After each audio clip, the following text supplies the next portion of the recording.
What is going on, guys? I wanted to hop on and just make a quick video, and honestly, a really quick video. I'm not gonna lie, I tried to do it before, and it was like a 27-minute video, and I'm watching it back, and I'm like, I want to try to make this in like, I don't know, 5 to 10 minutes. So we're gonna see if that's possible. But basically, what I want to get into today is kind of what the title mentions is what do I need to do? What do you need to do to win over a conversation? What do I need to do walking up to someone that I don't know to win over the conversation? What do I need to do with someone that I need to meet, that I have to meet, that I'm going to meet, whatever. And I kind of wanted to go into that a little bit and give my advice because obviously this is something that we all deal with, and it can be really nerve-wracking. It can be really a painstaking experience for a lot of us, right? Because we're really in our head and we're very nervous to meet new people. So just very quickly, whenever I started college, my dad actually gave me this book, and it's a Dale Carnegie book. It's written in 1956 called How to Win Over Friends and Influence People. Absolutely great read, and I'm not going to be quoting any of the specific parts of the book, but what I am going to be doing is kind of mentioning the parts of it that I have implemented. So in terms of this would be from part 2, and I forget again, I can't see anything out of these, so I'm not going to be able to go and look through the book and tell you the specific name, but this is in part 2, and I believe it is How to Win Over a Conversation, How to Win Over Friends, something like that. So again, I want to try to get into this and give this advice in the quickest and most, I guess, constructive way that I can that's, not convoluted to the average person listening or anyone, because I want this to be taken to heart and I want you guys to implement it and use it. So the first thing that I want to talk about is you imagine yourself as yourself and you want to go in and you want to make a new friend. Right? It doesn't matter what gender this friend is. It doesn't matter who, what, whenever. You want to make a new friend, so we're going to go do that. Right? You walk into your hypothetical room and, there's 18 people in there, whatever, and you want to make a new friend, so you pick one of them. Right, and maybe you have someone that you're interested in wanting to go up and talk to them. Maybe you don't know, and so it's kind of just like you're gonna go pick any random person at this point. So that's great. Basically, what you're gonna want to do is you're gonna want to walk up to them, and the first thing that you're gonna want to do is introduce yourself. Like, hey, my name's Spider-Man. What's your name? Right, and they're gonna be like, oh, my name is Matthew or something. Right. At that point, what you're going to want to do is make yourself comfortable. Sit down, don't be like all rigid and all, just be comfortable, right? And they introduce themselves, and then you say, well, how's your day going? What have you been up to today? Anything exciting? Right? And what they're going to do is they're immediately going to tell you, something about their day, something that they're doing, and you're going to want to take interest in that. Right? Maybe their job, you take interest in that, but let's say they don't really give you much to work with on that. So what you're going to want to do is they're going to ask the same question back, and don't spend too much time on it. Don't go way too far expounding about what it is that, you're the one wanting to make a friend here. What you're going to want to do is immediately, quickly answer the question and then ask them, so what are you interested in? What do you like to do? This is the most important part out of all of it. Because what they're going to tell you is some of their hobbies, some of their interests, and what you're going to want to do is, so the first route, find one, if so, that you also have a similar interest in, or that you maybe have thought about being interested in, or maybe you want to be interested in, right? So obviously, a really specific example, art, right? Or, fighter jets, to get even more specific. They're talking about art, fighter jets, and so you're like, oh, that's great. Maybe you're an artist, so immediately you're like, oh, well, I love doing art. This is what I like to do. This is that. But you let them finish first, of course. Don't start immediately talking over them. But obviously be engaged. Show excitement on your face. Show that you're engaged in the conversation. Be making eye contact, right? And obviously at this point, you've kind of done it, because what you've done is you've created a connection right off the bat. You are immediately talking to them about something that they are interested in, and connecting with them. But let's take it a step further, because again, there's 2 roads, and I mentioned this. So let's say you don't know any of the things that they talked about. They're like, oh, well, I'm into quantum computing and the quantum multiverse theory and also the quantum immortality theory. Did you know that there's a chance that whenever you die, and then they're like, oh, by the way, did you know and they're talking about stuff that you've never even heard of before. Expeditions in the 1730s and wild history, whatever. You don't know anything about it. That's my point. That's great. Actually, that's just as good as having a common interest, because the reason is that now you are presented with the ability to ask them questions, and I will tell you what, there is nobody who wants to talk about something more than a person. I'm trying to think of that. Maybe that's not the best way to word it. Whenever you're in that situation, people want to talk about what they're into. People want to talk about what they're interested in. I mean, I do. I mean, I can't tell you how often, and it's not very often, that I sit down with somebody and they want to talk about the same stuff that I want to talk about, which, again, is fine. You're going to have to be willing to talk about other stuff, but it feels really nice. So what you've created, what you've done, and this isn't manipulation, by the way, but it kind of is, you've put them into a situation where they feel very comfortable. They're now talking about themselves. They're now talking about what they're interested in. Their mind is exploding with all this stuff. They're like, oh my gosh, somebody wants to learn. Right? Somebody wants to know about what I'm into, and they're not even thinking about the fact that you're a new person or you're a stranger. What they are thinking about is their interest, what they have in mind, what they can do, what they like to do, right?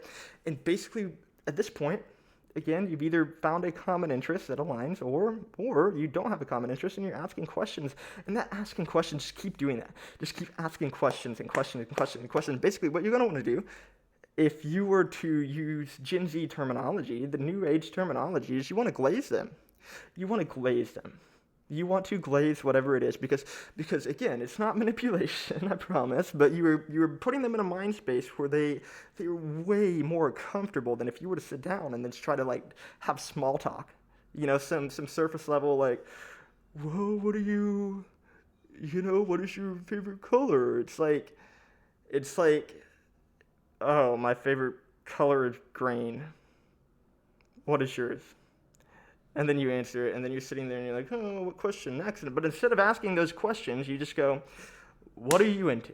I promise you everyone is into something, right? But also, let's say the person that you ask isn't into anything, and they're like, honestly, I'm trying to find my hobbies. What are you into? At that point, you go into your hobbies and you start talking about it.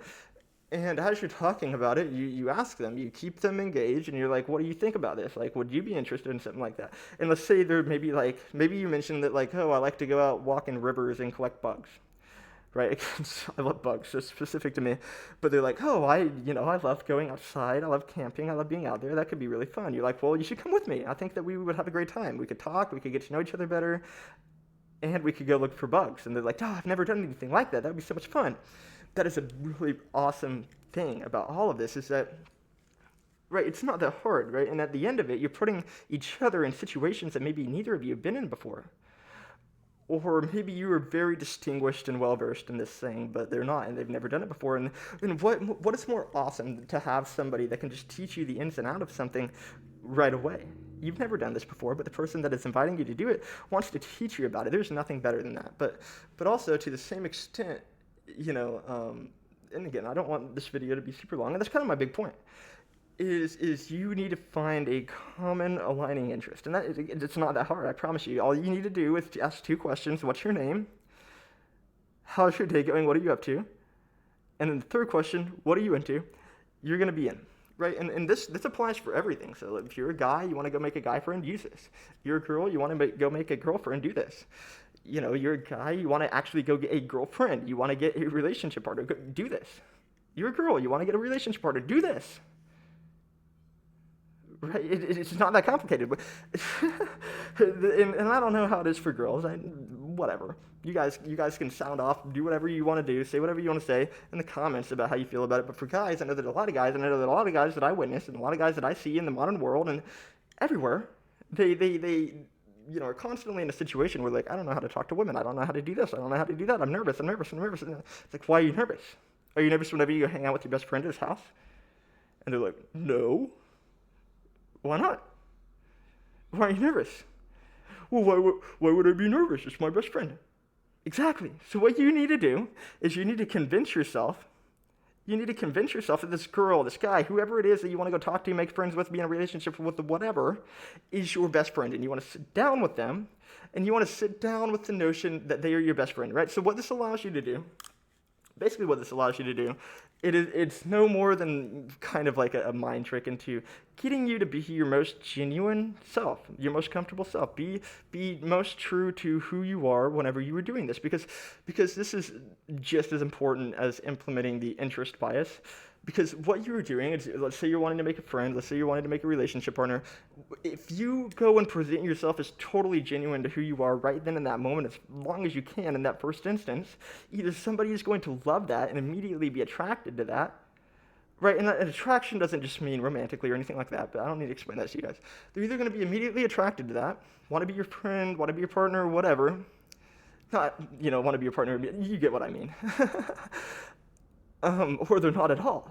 Or they're going to be totally repulsed by that, which is totally okay, because you have to understand as a person that not everyone alive is going to be accepting of your lifestyle, of what you do, of what you like. And you may not even like crazy stuff.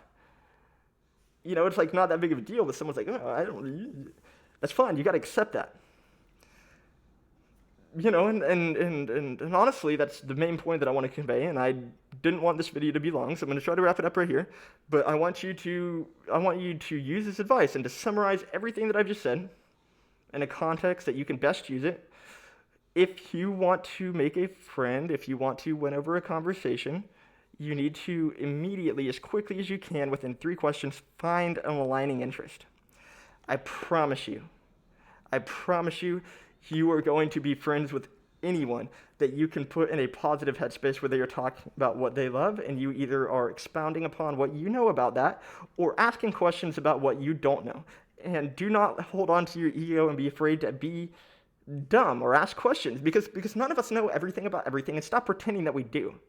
Stop pretending that you do. If that's the way that you are, stop pretending that.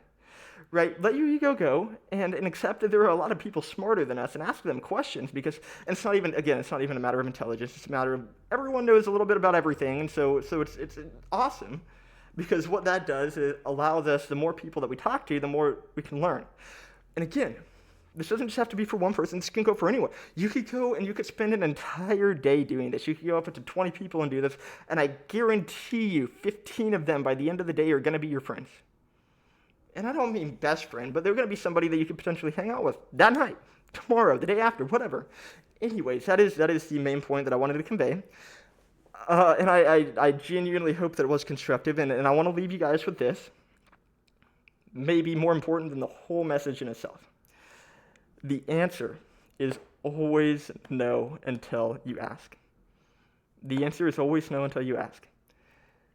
Every single little decision, every person that you let walk out the door, everything that you're in your head and you're like, oh, I want to ask him this, I should do this, I should do that, just go do it. Do it in a way that is not creepy. Do it in a way that is true to yourself. And I promise you, you're going to feel the nourishment of life come over you, because you were accepting your destiny. You were doing what you know you can do, because all of those voices telling you that you should do this and do that, those voices aren't for nothing. That is God trying to talk to us, because God sees all, right? And God sees every decision and every choice that we'll ever make. And God, also sees out of everyone alive, God sees infinite probabilities of us being friends with everyone infinitely, of each person differently. You get the point. Everyone, one way or another, could be friends. And so whenever you walk into your room and you hear this voice of like, oh, well, maybe I should go, it's like, hey, you should go talk to that person. You should go try to be friends with them. That's God seeing that you guys are friends normally. Right? And all that you need to do is accept your destiny and put your ego aside. Don't be nervous. We're all humans. We're all just people. We're all just like little animals. We're just creatures, bro. Stop getting in your head about it. We're all just creatures. That's all that we are, just little animals. Right? Just be genuine, be true to yourself, and be the best person that you can be. That is what I'm going to leave you with today. I hope that you guys have a good one.